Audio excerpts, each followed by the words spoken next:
Ayan, no? Mga bahay nila.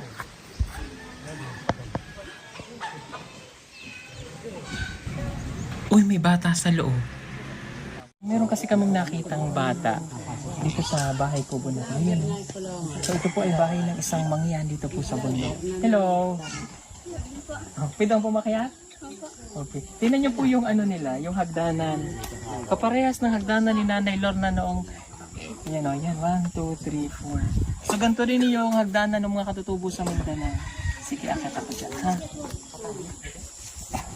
Pasensya na po kayo kung nakaganri ako dahil yung aking mic ay naiwan natin sa Davao at yung isang mic ko dito sa Luzon ay nag-malfunction. Kaya ito muna ng cellphone ang gamit kong mic.